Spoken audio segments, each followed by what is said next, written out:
Hello everybody, my name is Farmer Phil, and in today's video, it's lovely and bright anyways, we are back in the house. We are in a little cubby room underneath the stairs, and we're just cleaning it out. We have a lot of stuff cleared out. This, you could have said, was like a utility room, had ironing boards, all that kind of stuff, but we're just getting into now a chest of drawers that has some pretty cool stuff in it. And I remember seeing in the other video, one of them is this Sullivan School Series Introduction to Geography and History. Yeah, 1906. There's political divisions. Europe contains 4 empires: Russia, Germany, Austria and Turkey, and the following 16 independent states, 2 republics, France and the Swiss Confederation, 12 kingdoms, Great Britain and Ireland, Sweden, Norway, Holland, Belgium, Denmark, Spain, Portugal, Italy, Greece, Serbia and Romania, and 2 principalities, Bulgaria and Montenegro. Great Britain, France, Germany, Russia, Australia and Italy are called the 6 great powers. That's 1906. That's before World War I even. There's a photo in it. So it's a cut-up of a Hereford. Here's one, grow your own food supply. It's a bit chopped up. I've just found another book. It's 1892 is what's stamped on it. It's part of a... Bible, it's a school Bible. It's a school Bible, 1892. And then we're also finding a lot of stuff to do with our, how would you say? Our relations going back, like in the early 1900s and into the late 1800s. That's what we're coming across at the minute. For 1892, that is in immaculate, near enough immaculate condition. This is a AA book. 1958 to 59. Garages. List of garages. Found a catalogue from 1977, 1978, gifts for all occasions. It's basically what can I describe as what Dargos catalogue was to us. It's just pages of different things, toys and stuff to buy. Look at in here. Yeah, that looks like it. Oh my god. Yes, that looks like the garden. Wow. August 77. What does that say? 77. 77. So I think I'll just show you these now. It's beautiful. So this was the garden at the front of the house, I suppose, as my granny had it in the peak. I don't know, I might just hit the back of the camera just so I can see what she can see.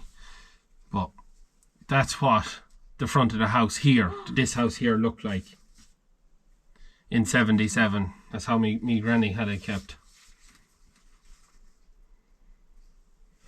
Found the Rules of the Road booklet from 1967. Yeah, it's from America. Liv is still on letters, and I'm just after coming across a bag full of old quiz books. Cross Country Quiz number 2, Family Quiz Book, Murphy's Micro Quiz, and Quiz Spectacle. Really taking time to get through this. It's a bit darker now because our big light went off. We're on phone torches now. There is bulbs here, but there's no power going to them. So one of the main challenges we face when we actually start doing the house. So just after finding something that I remember making when I was a young chap, we got my mother's Christmas decorations, stuck them to bits of Play-Doh, put them in jam jars filled with water, and then put liquor glue in it, and it was like a snow globe. Probably seen it on Art Attack or something like that. But or some of them art programs, but yeah. That's a long time ago. And here is France Limousine Testage from 2000, all in French for anyone who can read French. So we're just after finding a document. There's a lot in it, but it just briefly outlines how far back they've traced back one side of the Stewart family to when it was before it was Cody. To Robert Cody. To a Robert Cody. And that, so first on the list here is my great grandfather, then I have me great great grandfather, then me great great great grandfather, then me 5 times great grandfather, followed by my 6 times great grandfather. Isn't that right? So that's a hell of a long way back. Someone has done it on just one aspect, so it's where it goes from Stewart changes to Cody. Mad. I just come across Lakeland Dairy's farm notes from 2003, And I'm just looking at the bottom of it, buying and selling milk quota, back when that was a thing. I wish to sell or I wish to buy X amount of litres of milk quota. And then also, as part of that then, before herd watch, we have a bottle of a medicine and then all the animals that were put on it then that got her. I remember having to do that, and that was a pain in the hole because you could never find where you left it when it came time to have writing it in the book. Just come across the booklet to change over to the euro when Ireland changed from the punts to the euro, or the punt. So we're just after clearing a bag of that, of stuff, and we've all this stuff here is all Irish limousine stuff, French limousine, Danish jerseys, AI books, all stuff from the 90s and early 90s, so we keep that to one side and we keep going. This video is probably going to be long enough before we even get out of this room. So we're just in the flat now. We found this box which was labelled, my granny had labelled old photographs and scrapbooks and stuff, and when we opened it up we were met by this first, which is... Maybe don't show all that. Okay. Take it out. But anyways, this book we've come across here is full of old Happy New Year's and Christmas cards from the family that were in the house before us.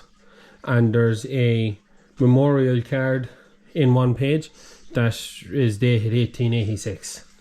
So we're going through everything that's in this box. Seems to be from the people who were there before my grandfather moved in, and while there's no names on a lot of these to say who it is, but we're seeing the cards, all these picture cards are all stamped, but that one's from New Zealand, there's ones from New York, there's ones from places in Ireland, but they're all done like that. It's like the picture and then on a card by the person who took the picture.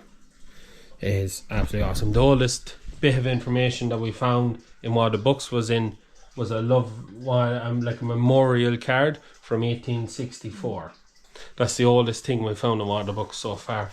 So this is priceless history here. So it is. Like, yeah, Brooklyn. and again there you can see Brooklyn, New York. Absolutely mental. So here we have an old picture.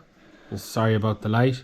But it's world's record farm wagon built by CLE Lutz Malia SAS for T Irish SESQ. So I presume that's the state. So you can see the size of the wagon. And on the back here, it says this wagon weighs 3 tons and has carried 17 tons of wheat and wood to Adelaide, a distance of 36 miles, pulled by 10 horses. There's a bit there I can't just read. Might be the date, is it? Can't make out. There's other stuff scribbled on the back of it there, but yeah, we're just in awe of what we're coming across here. Absolute awe is the only way to describe it. So we've just gone through everything and some collection of stuff now. It's hard to wrap the head around, and just to put it into context, these would have belonged to the people who lived in the house before my grandfather moved there, were aunts of my great grandfather, so to be my granddad's great aunts. So that's stuff that belonged to their family, and there's postcards and Christmas cards and New Year's cards from the late 1800s, early 1900s, letters and all sorts of stuff that I don't know, we'll be hanging on to it all the same, but like, I feel like we should nearly go through and document each one to show people, because there is some quite elaborate cards in there. It's amazing, to be honest, absolutely amazing. But yeah, we have to figure out what's best to do with it. Whether we try and upload everything, take pictures or scan them or something and put them up online, that they're always there, that it's just recording that piece of history. But yeah, that was not expecting to find that, so we were not. And we are back in the house again, and just come across a box of old halters. So these are old halters for haltering cattle. Some leather ones, some rope ones, but they're pretty cool. Don't really know what to do with them. So I'll just put them back into the box. I cleared, there was other bits in the box as well, towels and stuff. But these are all from the days when you showed a lot of cattle. I know my grandfather showed cattle, and my uncle Ian, he showed a lot of cattle. So just put them all in the box. I don't know what to do, but I think there's 4 leather harnesses, and then there's all this lovely white show robe. We also found the show jackets, so they usually wear a white lab gown, I don't know, robe, I don't know, it was like a white thing with the strap on it that you could put your number into. So found them as well, so I'll probably leave them all together.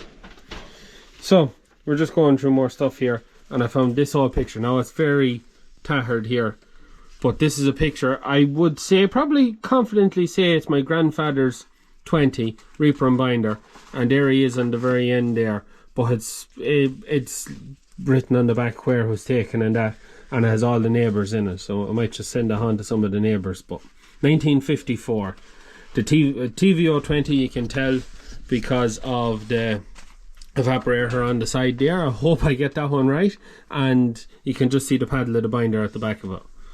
1954, that's 70 years ago, 69 years ago. So just after finding this, it's a list of the cattle that's being sold in 1984 in Ballymahon Mart, and Uncle Ian or Grandad must have cattle in it because they wrote the prices of the cattle. I assume it's tag number and price. So 487 they got £704, for 510 they got £692, 500 £680. Seeing as we found our euro when it come in, here's one from 1971 when they brought in the decimal currency. So instead of 1/19 and 1/5 and whatnot, and it has the conversion in here. So I suppose this is when there were maybe shillings and stuff like that and put into pence. So this is a tea chest, so this is what tea would have arrived in. I suppose they were kept as they were insulated boxes, good for storing stuff in. So that's why it's in here. So we'll probably be hanging on to that tea chest because it's pretty cool. So that's what your tea leaves would have came in. So we're just going through a box that my granny had marked school books, and we're just after finding this agricultural class book from 1875. That's what, 140 years old, that book? Yeah. Livestock. Like, it's hard to even imagine like going back that far. The likes of that now, we need to be able to like copy every page and put online or something. That's, yeah. That is very bloody old.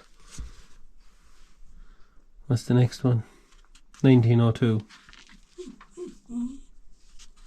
That is, it's mental. What is that? Geography. 1902. So we just come across old newspapers. Massey Harris Wallace. These paper Liv is holding is the Norwest Farmer from Canada, the 5th of September 1929. Must have been from family that emigrated that sent back these papers. Like, there's your Massey Harris tractor, farmhouses, the Plains of Abraham, Whippet 6.5 ton truck. Like, that's unreal. And then this other paper I have here is the Queenslander from December 1st 1937. So I assume then that must be an Australian newspaper. I was just on the back. Wide demand for wool. It is Australian. With competition keen in general, the wool sales which opened in Brisbane on Monday reflected the improved demand noted at Sydney, Geelong and London sales last week. A clearance of approximately 85% of the offering represented a sale value of nearly £200,000. This has by far been one of the most interesting historical stuff videos we found. So just in this pile of newspapers we're going through, Homewards for Heart and Heart. So Liv is pretty sure this is something that was printed for soldiers for World War I know we had family that fought, but But I didn't think anyone on that side fought. Some of it's missing. See, yeah. On bloody real. To think maybe someone read that at the front line. I don't. It's not Philip. But that's what that was. That was the paper you think anyways was printed for. It's got like soldiers' poems in and Christmas carols. Are you gonna put out? Yeah, I will. Yeah. It's mental that. And we're back in the house again. Also, the cousin, while he was doing a bit on the yard, he come in and he fixed up some of the lights inside, so now we really have some good light in the house, which makes it makes it a lot easier to do a bit. And everything you've seen in today's video was from that little room under the stairs, and that's one of the rooms. There's one more room like that in the house that could contain anything like that, old stuff.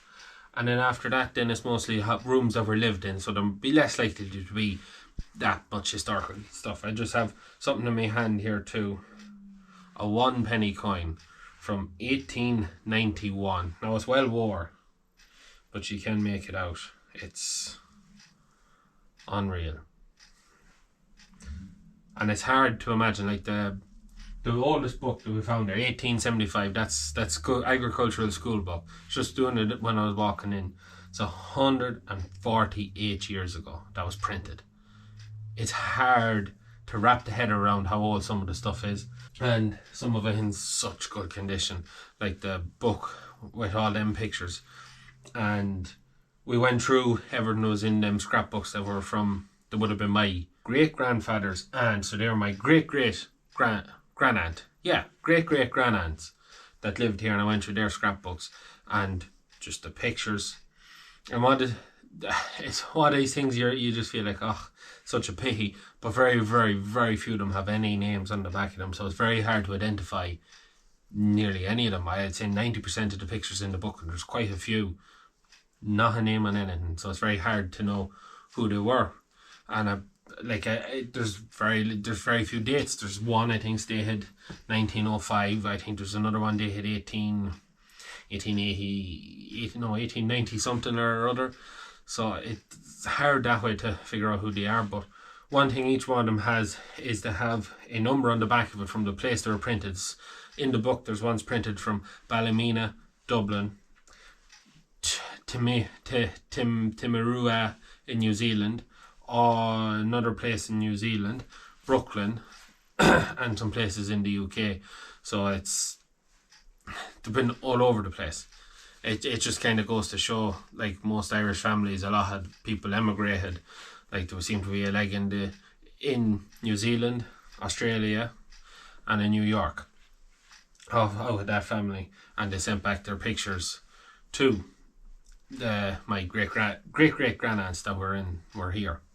And yeah, it's just hard to wrap around. Each one of them has a number on the back for duplicates, and I'm just wondering, does anyone know anything about that? Is there, by some chance, would you be able to find someone who's, oh yeah, that's a number belonging to this crowd, there's the duplicate, maybe has a name on it or has the proof? At this stage, when things are over 100 years old, I think it could be really stretching at things. But yeah, it's just, I'm really big into my history, and it's just absolutely amazes me at just how old, and just wrapping the head around it all is mad.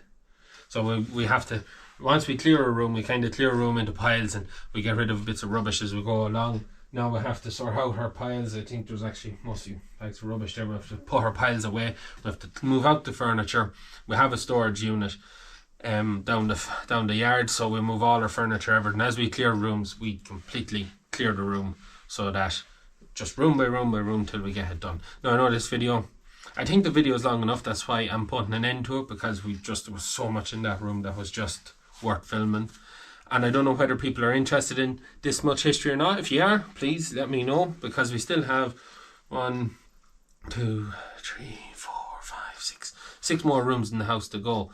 Not saying again our 6 videos of routing through stuff like that, because there probably mightn't be as much in some of the rooms, but how much, if you're interested in these kind of videos where we look at really old stuff that we find, or interested in farming stuff that we find, give the video a like and say yeah, keep them coming. If you're not interested in it, just leave a comment, just say not interested, can you do something else, or I'm only interested if you do building or something like that. Just to let me know, because yeah, I'm very interested in history and maybe it shows. And one thing that I know is in the house, and that's, well, I'm pretty sure I was told it was in the house, but I haven't found it yet, but that's cannonballs that would have come out of the castle. And when I find them, I think I might make a video. I know every now and again people say, oh, what's the story of the castle, what's the history behind the castle.